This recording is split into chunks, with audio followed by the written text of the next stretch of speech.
Jake Miller had been working the graveyard shift on Covenant Station for nearly 3 years, and honestly, he preferred it that way. While everyone else slept, he pushed his cleaning cart through the endless corridors of the massive space station, listening to old rock music through his earbuds and thinking about absolutely nothing important.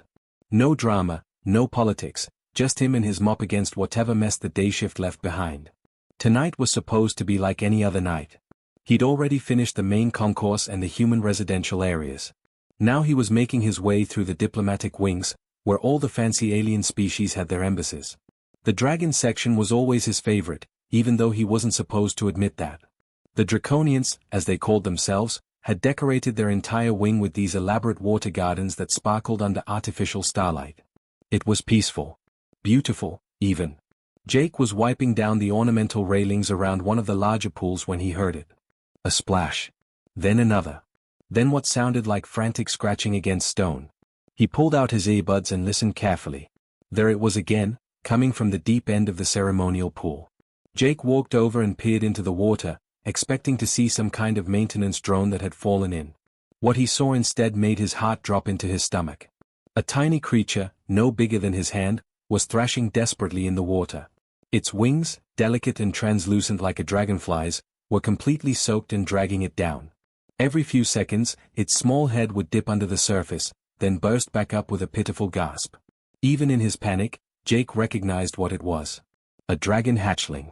A baby of the most powerful species in the known galaxy, and it was drowning right in front of him.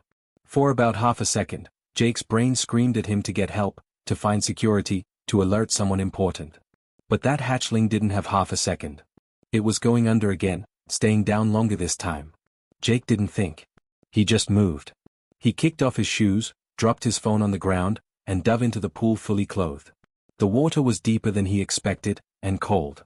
Jake surfaced, spotted the hatchling sinking a few feet away, and swam hard. His hand closed around the tiny body just as it was about to hit the bottom. The creature was heavier than it looked, its scales surprisingly solid for something so small. Jake kicked toward the surface, cradling the hatchling against his chest with one arm while swimming with the other. When he broke through, he could feel that the little dragon had gone completely limp. It wasn't breathing. He hauled himself out of the pool, water streaming everywhere, and laid the hatchling on the stone deck. Its eyes were closed. Its chest wasn't moving. Jake had taken a CPR course years ago when he worked at a community pool back on Earth, but that was for humans. He had no idea if dragon anatomy worked the same way. But he had to try something. Jake positioned his hands carefully over the hatchling's tiny ribcage, terrified he might break something, and started compressions.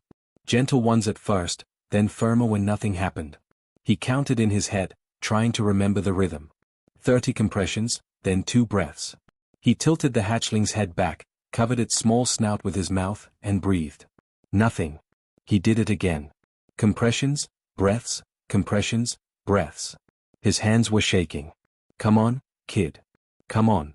On the 4th round, the hatchling convulsed. Water spurted from its mouth, and suddenly it was coughing, gasping, those tiny lungs working again. Its eyes fluttered open, revealing bright amber irises that locked onto Jake's face with surprising focus. Jake sat back on his heels, breathing hard, his entire body trembling with leftover adrenaline. The hatchling made a small chirping sound, almost like a question. "Yeah, you're okay," Jake said, his voice shaky. "You're gonna be fine, little guy." That's when he heard the roar.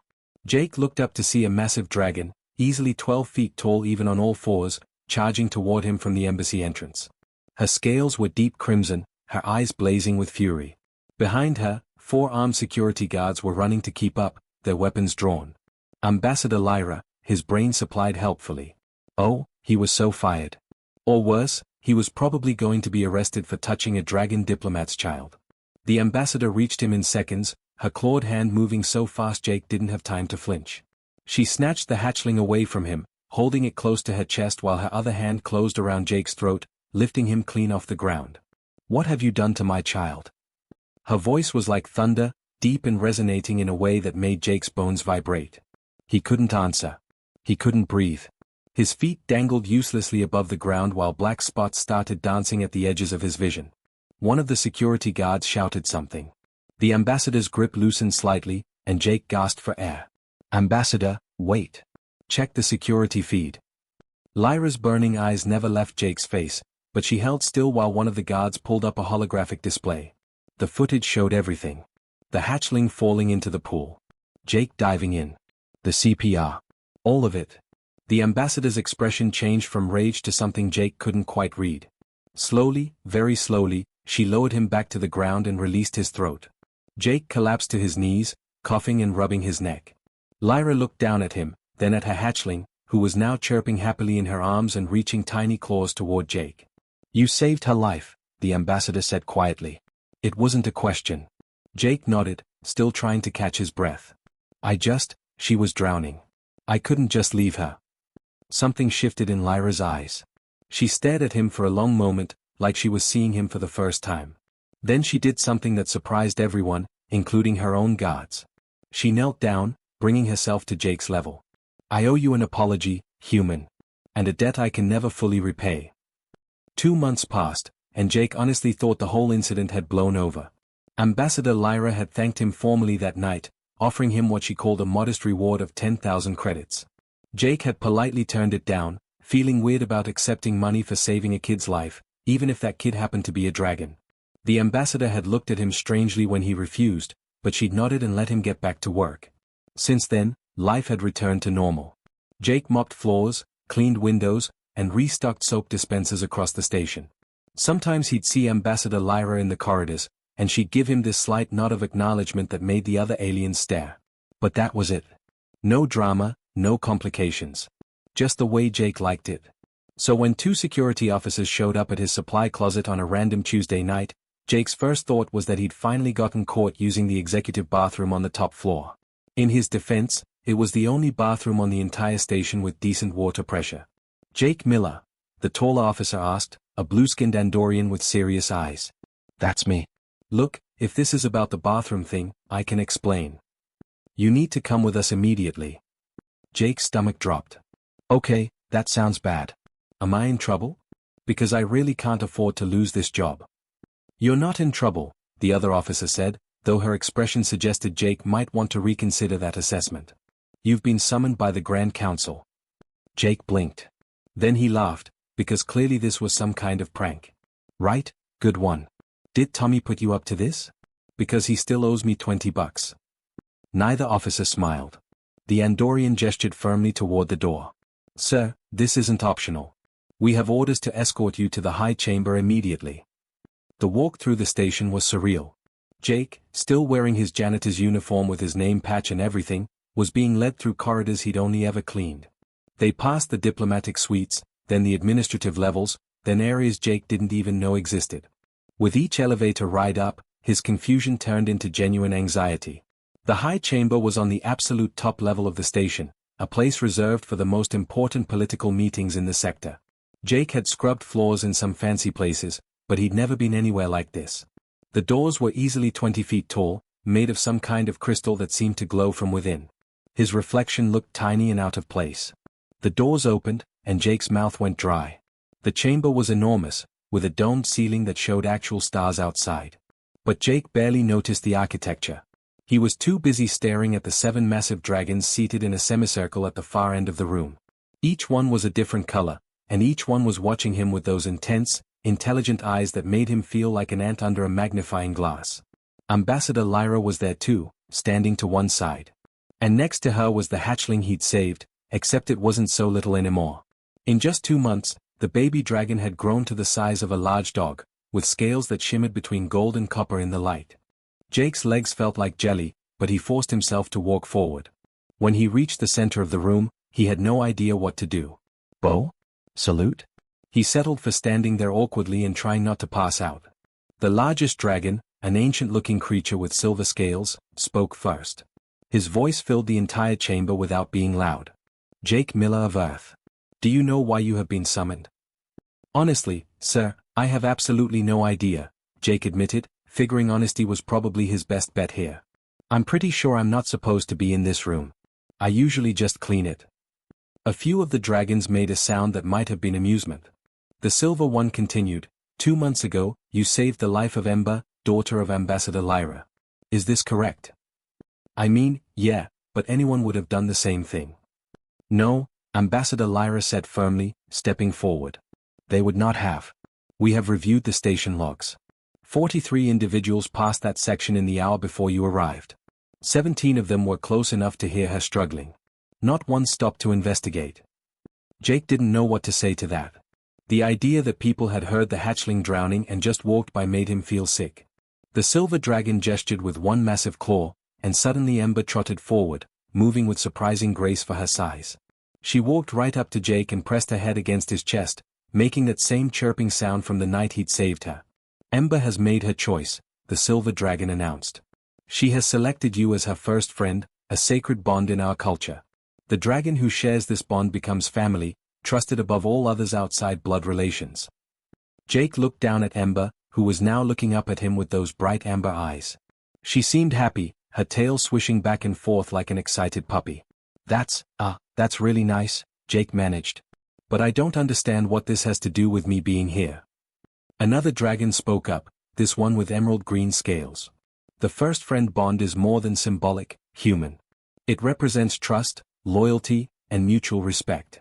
Ember's choice has forced us to reconsider our assessment of your species. Okay, still not following. The silver dragon leaned forward slightly, and Jake felt the full weight of his attention. Humanity has been petitioning for better standing in the galactic community for decades. Your diplomats are competent but unremarkable. Your technology is adequate but not exceptional. Your military is brave but limited. We had no particular reason to grant your species any special consideration. Jake's heart was starting to pound. He had a feeling he knew where this was going, and he really didn't like it. But Ember's bond cannot be ignored, the dragon continued. If a hatchling of our most noble house has chosen a human as worthy of trust, then perhaps we have been too quick to dismiss your kind. Therefore, the Grand Council has made a decision. The silver dragon stood, and the sheer size of him made Jake take an involuntary step backward. Jake Miller, you are hereby appointed as Earth's official liaison to the Draconian Empire, effective immediately. You will represent your species in all matters concerning our relations. You will speak with the authority of Earth itself. Jake's brain short-circuited. I'm sorry, what? No, there's been some kind of mistake. I'm a janitor. I clean toilets. I don't know anything about diplomacy or politics or any of this stuff. Yet you made the most important diplomatic decision of all, Lyra said quietly. When presented with a life in danger, you chose compassion over caution. You risked yourself for a being you did not know, expecting nothing in return. That is the foundation of all true diplomacy. But I don't want this, Jake said desperately. Can't I just, I don't know, visit Ember sometimes? Be pen pals? Something normal? The silver dragon's expression became grave. To refuse the bond of a hatchling is to declare her unworthy of your friendship. In our culture, there is no greater insult. It would shame not only Ember, but her entire family line. Jake looked at Ember again. She was watching him hopefully, her head still pressed against his chest. She made a small, questioning sound. He thought about walking away, about going back to his quiet life with his mop and his music. Then he thought about what that would mean for this little dragon who, for whatever reason, had decided he was worth trusting. Jake closed his eyes and took a deep breath. When he opened them again, he looked directly at the silver dragon. If I do this, I'm going to need a lot of help. And probably some books. Do you guys have, like, diplomacy for dummies or something? Several of the dragons made that amused sound again. The silver one nodded slowly. We will provide you with everything you need. Welcome, Jake Miller, to a world far larger than cleaning stations. Jake reached down and gently patted Ember's head. She purred, actually purred, and he couldn't help but smile a little. Well, he muttered, this is either going to be the best decision I ever made, or the worst. Probably both. Jake's first day as Earth's official liaison to the Draconian Empire was absolutely terrifying. They'd given him an office, which was nice, except it was roughly the size of his entire apartment back on Earth. They'd also given him an assistant, a nervous-looking alien named Crix who kept apologizing for breathing too loudly. And then they'd thrown him straight into a trade negotiation with the Valkyrie Commerce Consortium, because apparently the galaxy didn't believe in training periods. The Valkyrie representative was a sleek, silver-skinned being named Merchant Prime Zelos, and he had the kind of smile that made Jake think of used car salesmen. The ones who sold you a lemon and then acted surprised when the engine fell out. Ah, the new human liaison, Zelos said smoothly, his three eyes scanning Jake from head to toe. How delightful. I was told Earth was sending fresh perspective. I didn't realize they meant this fresh. Jake heard a few snickers from the other diplomats in the room. There were maybe a dozen of them, representing various species and trade guilds, and every single one looked like they'd been doing this job since before Jake was born. He felt ridiculously out of place in his borrowed suit that didn't quite fit right. Ember, who'd insisted on coming along, pressed against his leg under the table. Her presence helped, even if she couldn't actually do anything. Right, so, Jake said, pulling out the tablet Crix had prepared for him. Let's talk about these shipping contracts you want to establish through human space. For the next hour, Jake tried to follow along as Zelos walked them through page after page of legal language and trade terminology that might as well have been written in ancient Greek. The other diplomats nodded along, occasionally asking technical questions that went completely over Jake's head. He felt like he was drowning again, except this time nobody was throwing him a life preserver. Finally, they got to the actual terms. The Velkari wanted access to 3 major human shipping lanes, promising to pay standard fees and follow all regulations. In exchange, humanity would get priority access to Velkari trade ports and a modest profit share from goods transported through their space. It all sounded reasonable. The other diplomats seemed satisfied. Ambassador Lyra was watching Jake carefully, waiting for him to sign off on the agreement. Jake read through the contract one more time, his eyes glazing over at all the legal jargon. But then something caught his attention. One line, buried in paragraph 17 of subsection 4. He read it again, slowly. Hey, quick question, Jake said, interrupting Zelos mid-sentence about profit margins. This part here where it says humanity waives rights to inspection of cargo manifests. What's that about? Zelos' smile didn't waver. Standard clause, I assure you. Simply to avoid unnecessary delays during transport. All cargo is pre-certified by Velkari Customs. Right, but if we can't inspect the cargo, how do we know what's actually being shipped through our space? Are you suggesting the Velkari Commerce Consortium would transport illegal materials? Zelos' tone had an edge now. That's quite an accusation, young human. I'm not accusing anyone of anything, Jake said, holding up his hands. I'm just asking a question. Back on Earth, when I worked maintenance at a warehouse before this job, we had to log everything that came through. Every single box. Because if something went missing or if someone tried to sneak in something they shouldn't, we needed to know. It's just basic accountability. The room had gone quiet. One of the other diplomats, a reptilian being from the Saurix Union, leaned forward with interest. The human raises a valid point, the Saurix diplomat said.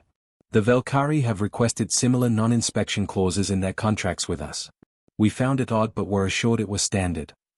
Zelos' smile was definitely strained now. This is a waste of time. The contract has been approved by a dozen other species. Then it shouldn't be a problem to remove that one clause, Jake said simply. I mean, if everything's legal and above board, why would you need to hide it? We're not hiding anything, Zelos snapped. This is about efficiency and trust. Jake leaned back in his chair, thinking about all the times he'd caught people trying to sneak things past him. Students hiding beer in the university dorms. Workers stashing stolen supplies. It always came down to the same thing. If someone didn't want you looking at something, it was usually because there was something worth finding. Here's the thing, Jake said. I don't know much about galactic trade or commerce law or any of that stuff. But I know when someone's trying to slip something past me. So how about this? We approve the contract, but that clause gets changed. You can have your efficient shipping, but we reserve the right to random inspections. Say, 1 in every 50 shipments. That's barely any delay, but it keeps everyone honest. Zelos looked like he'd just bitten into something sour. That's unacceptable. Then I guess we don't have a deal, Jake said with a shrug. Sorry you wasted your time. The Velkari diplomat stood abruptly. You're making a serious mistake, human. The Draconian Empire will hear about your obstruction of legitimate commerce. Ambassador Lyra, who'd been silent this entire time, finally spoke. The Draconian Empire has heard everything that was said here today. And we find the humans' concerns to be entirely reasonable. In fact, we will be reviewing all of our existing contracts with the Velkari for similar clauses. Zelos went very still. Then, without another word, he gathered his materials and left the room. 2 of his associates followed quickly behind. After a moment of stunned silence, the Saurix diplomat started laughing. It was a weird, hissing sound, but it was definitely laughter. Outstanding. Do you know how long we've suspected the Valkyrie of smuggling restricted goods? But their contracts were so carefully worded, we couldn't prove anything. Wait, smuggling? Jake felt his stomach drop. I just thought they were being shady about profits or something. The young human has done what our legal experts could not, another diplomat chimed in, a floating jellyfish-like creature. He cut through the deception with simple, direct questioning.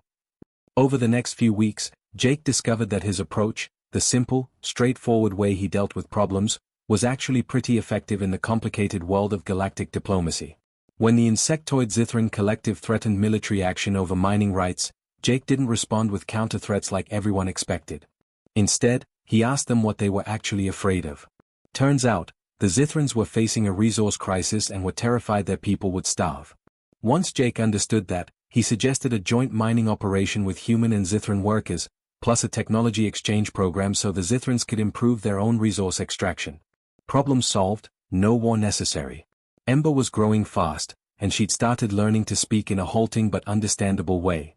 She became Jake's translator not just for words, but for all the cultural context he was missing. When a dignitary from the Crystalline Assembly seemed offended, Ember explained that Jake had accidentally positioned himself in a way that blocked their light absorption. When negotiations with the Fungoid Collective stalled, Ember pointed out that Jake's cologne contained chemicals that were literally painful for them to smell. Together, they made things work. Jake brought ideas that nobody else considered because they seemed too simple. He suggested trade routes based on old human exploration data that other species had dismissed. He proposed cultural exchange programs, student ambassadors, even something as basic as sharing Earth's coffee with the dragons, who became instant addicts. Within a month, there was a coffee shop in every draconian embassy in the sector. Humanity's reputation started to shift. Other species began reaching out, curious about these humans who could cut through centuries of diplomatic tradition and just solve problems. Earth's economy was booming from all the new trade agreements. And Jake, the former janitor who just wanted to mop floors in peace, was somehow at the center of it all. But not everyone was happy about it. In the shadows, a plan was forming. A plan to put humanity back in its place, and to destroy the simple janitor who disrupted the careful balance of galactic power. Jake had no idea what was coming. He was too busy trying to figure out why the Aquatic Federation kept sending him angry messages about water temperature regulations. 3 months into his new job, Jake was starting to feel like he might actually survive this whole diplomat thing. Sure, he still had no idea what half the technical terms meant, and yes, he'd accidentally insulted the ambassador from the Methane Collective by offering them water, but he was learning. More importantly, people were starting to take humanity seriously.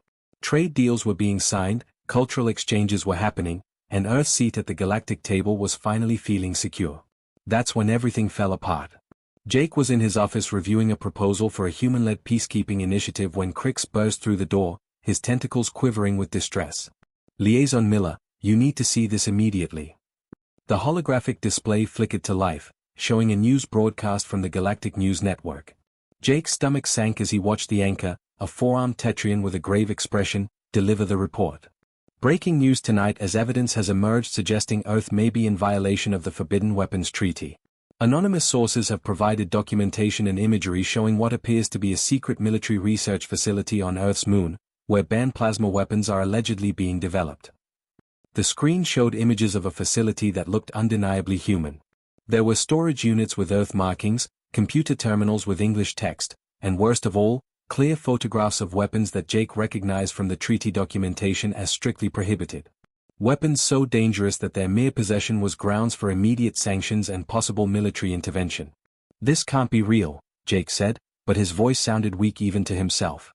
Earth wouldn't do this. We've been so careful. Crix wrung his tentacles nervously. The images are being authenticated by independent verification services. 3 different species have confirmed the signatures are genuine. And Liaison Miller, there's more. Another document appeared on screen. It was a communication transcript, supposedly between Earth's Defense Ministry and the facility, discussing weapons tests and production schedules. The dates went back 6 months. Right around the time Jake had started making waves in diplomatic circles. Within the hour, Jake was summoned before the Grand Council again, but this time the atmosphere was completely different. The friendly, curious dragons he'd been working with for months now looked at him with cold suspicion. Even Ambassador Lyra wouldn't meet his eyes.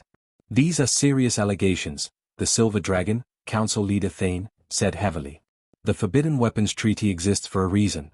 The last time such weapons were deployed, an entire star system was rendered uninhabitable. I understand that, sir, Jake said, trying to keep his voice steady. But Earth didn't do this. I don't know what those images show, but there has to be an explanation. The evidence is quite compelling, another council member said. A red dragon named Vortex who'd never particularly liked Jake. Multiple independent sources have verified the authenticity. The facility bears Earth markings. The communications are in human languages. What other explanation could there be? Jake's mind was racing. Something about this felt wrong, but he couldn't put his finger on what. Can I see the full documentation? Not just the broadcast version, but everything. Thane hesitated, then nodded. You have until tomorrow to prepare a response. But understand, Jake Miller, if these allegations are proven true, the consequences will be severe. Not just for you, but for all of humanity. They gave him access to a secure terminal and left him alone. Well, not completely alone. Ember had grown to her full size now, a magnificent dragon whose scales shimmered like molten gold. She'd refused to leave his side despite her mother's clear disapproval. You believe me, right? Jake asked her quietly. You know I wouldn't lie about this. Ember's response was immediate and firm. I know your heart, Jake. It does not carry deception. Her speech had improved dramatically, though she still spoke with a formal cadence that reminded him of old movies. But knowing truth and proving truth are different battles. Jake pulled up the images and started going through them methodically. At first, everything looked damning. The facility was definitely designed for weapons research. The equipment was sophisticated and clearly human-made. The documents referenced Earth officials by name and title. But Jake had spent 3 years as a janitor on a station full of different alien species. He'd learned to notice details that others missed, simply because he'd spent so much time observing while being basically invisible. And now, looking at these images with that same careful attention, things started jumping out at him. Wait, he muttered, zooming in on one of the facility photos. That's not right. Ember moved closer, peering at the screen. What have you found? Look at this airlock design. Jake pointed to the entrance visible in the corner of one image. See how the seal mechanism works? That's not human engineering. We use a completely different system, one that's cheaper and easier to maintain. But this design, I've seen it before. He pulled up his personal files, scrolling through photos he'd taken during his janitorial days. He'd gotten into the habit of documenting different maintenance systems, thinking maybe someday he'd write a guide or something. There it was. That's a Valkyrie airlock. I replaced the seals on one just like it when I was cleaning their embassy section. Ember's eyes widened. The Valkyrie who you exposed for smuggling. Yeah. Jake's heart was pounding now. He started looking at other details in the images. The storage containers had Earth markings, sure, but the locking mechanisms were wrong. Human containers used a simple numeric keypad. These had a crystalline interface that humans didn't manufacture. He'd seen them in the Valkyrie trade quarter. The more he looked, the more inconsistencies he found. Equipment that was labeled in English but had design features that didn't match human manufacturing standards. Computer terminals that displayed English text but had interface layouts that no human programmer would use.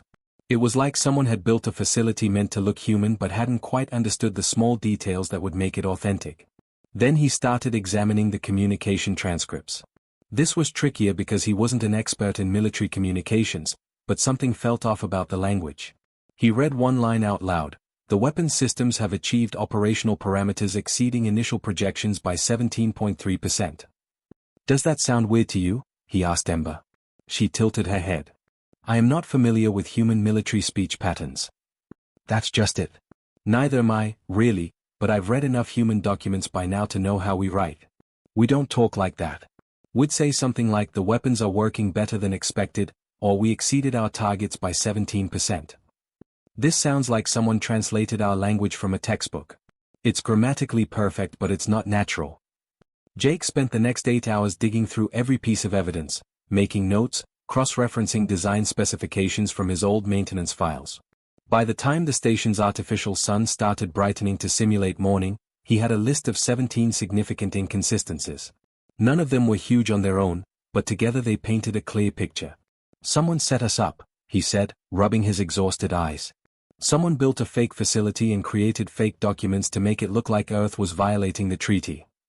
The Valkyrie, Ember growled, smoke curling from her nostrils. They seek revenge for their exposed crimes. Maybe. Probably. But how do I prove it? Jake leaned back in his chair, feeling the weight of impossible odds pressing down on him. I can point out these inconsistencies, but will the council believe me? Or will they think I'm just making excuses? Ember was quiet for a long moment. Then she said, there is one way to prove your truth beyond all doubt. But it is dangerous. How dangerous are we talking? You could die, she said simply. Or worse, you could be proven false and bring eternal shame to your species. Jake laughed, a slightly hysterical sound. Well, when you put it that way, how can I refuse? What is it? The trial of fire, Ember said. An ancient rite where truth and lies are burned away, leaving only what is real. You would stand in the sacred flames and present your evidence.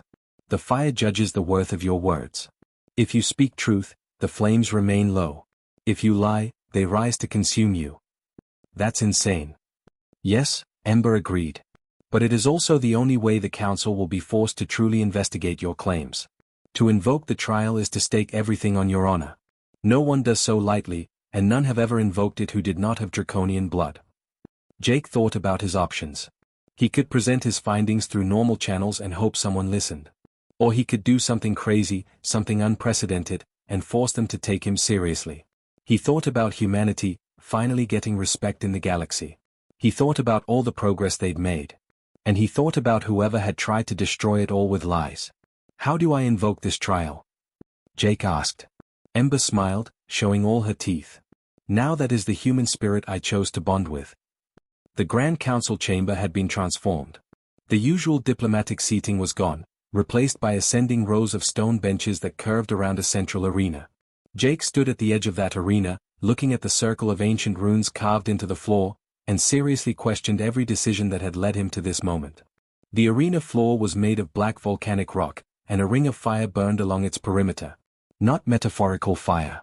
Actual flames that rose about 3 feet high, crackling and hissing with unnatural intensity. The heat was already making him sweat, and he hadn't even stepped inside yet. You can still withdraw, Ambassador Lyra said quietly. She stood beside him, her expression pained. No one would think less of you for refusing the trial. Yes they would, Jake said, watching the flames dance. They'd think I was guilty and trying to avoid judgment. And worse, they'd think all of humanity was guilty. The chamber was packed. Every seat was filled with diplomats, counselors, and representatives from dozens of species. Jake spotted Merchant Prime Zelos in the crowd, that same oily smile on his face. The Valkyrie diplomat looked supremely confident, like someone watching a show they'd already seen and knew the ending to. Council leader Thane stood at the highest point of the chamber, his silver scales gleaming in the firelight. His voice boomed across the space. Jake Miller of Earth, you have invoked the trial of fire, an ancient rite reserved for matters of grave importance where truth itself is contested. Do you understand what you are undertaking? Jake's mouth was dry, but he managed to speak clearly. I do, sir. Then enter the circle. Speak your truth. The flames will judge your words. Jake took a deep breath and stepped across the ring of fire. The moment he crossed into the arena, the temperature jumped about 20 degrees. The heat pressed against him from all sides, making it hard to breathe. The flames along the perimeter suddenly roared higher, reaching 6 feet now, trapping him inside. He pulled out his tablet with shaking hands. He'd spent all night preparing this presentation, organizing his evidence, practicing what he'd say. Now, standing in this impossible circle of fire, it all felt inadequate. 3 days ago, Jake began, his voice echoing in the chamber, evidence appeared suggesting Earth had violated the Forbidden Weapons Treaty. I'm here to tell you that evidence is fake. Earth didn't build that facility, didn't manufacture those weapons, and didn't write those communications. The flames stayed relatively low. So far so good. I know this because I spent 3 years as a janitor on this station, cleaning and maintaining systems across dozens of embassies. And when I looked at that facility, I saw things that don't match how humans build. Jake pulled up the first image on his tablet, projecting it large enough for everyone to see. This is the airlock from the so-called human facility. Notice the seal mechanism. He highlighted it with a laser pointer. This is Valkyrie design. I've personally maintained airlocks exactly like this in the Valkyrie commercial sector. Human airlocks use a completely different system, a magnetic seal with manual backup. It's cheaper and more reliable for our technology level. The flames flickered but stayed low. Jake felt a tiny surge of hope. Zello stood up in the gallery. Are we to believe that the human's janitorial experience makes him an expert on facility design? This is absurd. The trial has begun, Thane said sharply. The accused may not be interrupted. Sit down, Merchant Prime. Zello sat, but his smile had finally started to crack. Jake continued, pulling up more images. The storage containers are marked with Earth symbols, but they use crystalline locking mechanisms. Humans use numeric keypads. We don't have the technology to manufacture crystalline interfaces. The computer terminals display English text, but look at the interface layout. The buttons are arranged in groups of 7. Humans always design in groups of 5 or 10 because we have 5 fingers.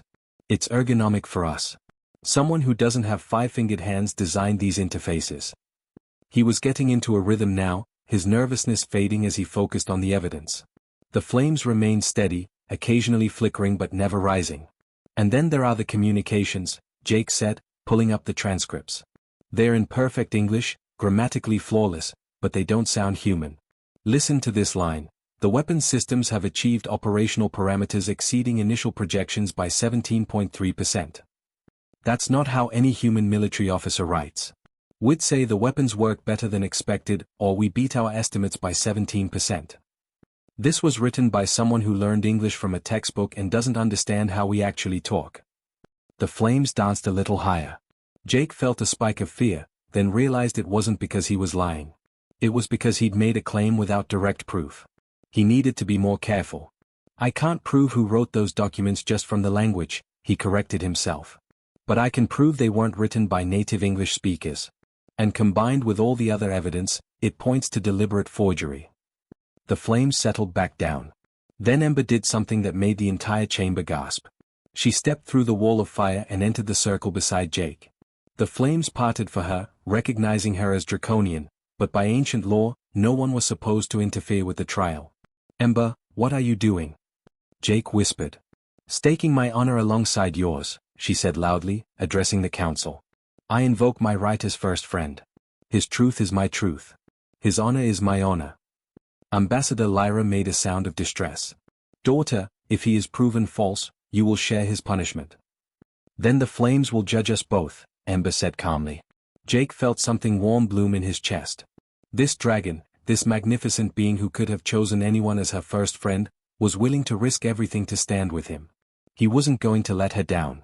Council Leader Thane, Jake said, his voice stronger now. I request that you investigate the facility in the images.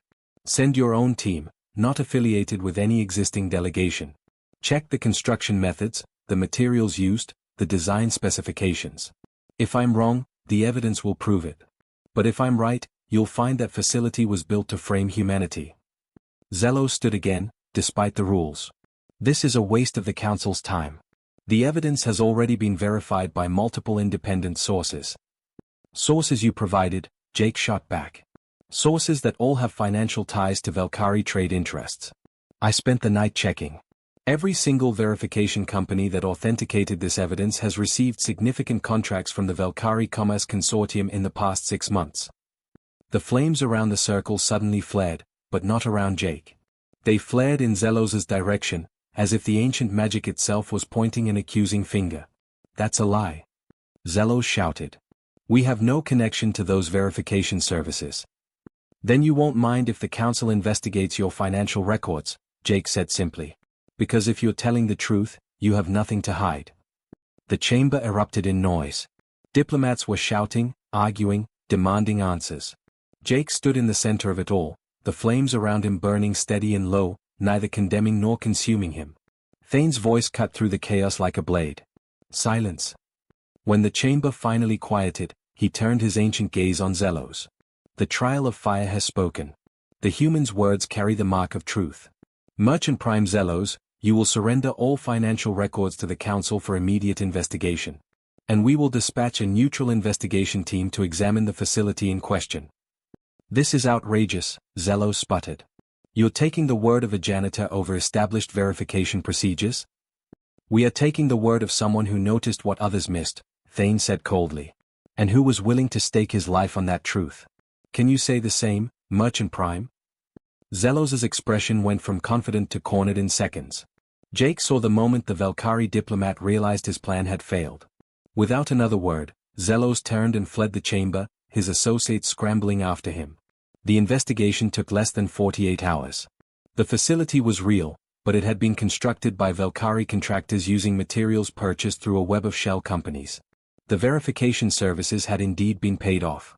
And when the council's auditors dug into the financial records, they found evidence of a conspiracy involving not just the Velkari, but also the militant Kresh Empire and 3 other species who'd felt threatened by humanity's rising influence.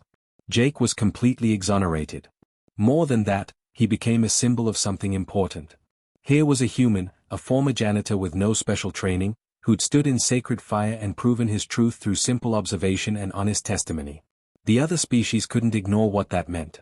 Within days, formal apologies started pouring in from governments across the galaxy.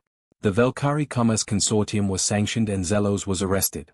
But more significantly, the entire incident forced a conversation about humanity that had been long overdue. The Draconian Empire made an unprecedented announcement. Humanity was granted Species of Potential status, a designation that came with protectorate guarantees and an accelerated path to full partnership in galactic affairs. Dozens of other species reached out to Earth, offering trade agreements, cultural exchanges, and defensive pacts. Jake returned to his quarters after all the formal ceremonies, exhausted down to his bones. Ember was with him, of course. She'd barely left his side since the trial. "You know," Jake said, collapsing onto his couch, "6 months ago I was mopping floors and my biggest worry was whether I'd remembered to refill the soap dispensers." Ember curled up beside the couch, her massive form somehow making the space feel cozy rather than cramped. "Do you regret saving me that night?" Jake thought about it. His quiet life was gone, probably forever. He'd been threatened, nearly killed, and forced to stand in magical fire. He'd made powerful enemies and been thrust into a world he still didn't fully understand. "No," he said honestly. "I don't regret it. You know why?" "Why?" "Because someone needed help, and I could help them. That's what humans do. We see someone drowning, we jump in. We see injustice, we fight it. We see a problem, we try to fix it. Even when it's scary. Even when it's hard. That's not primitive or unremarkable. That's who we are." Ember made a satisfied rumbling sound. "That is precisely why I chose you as first friend.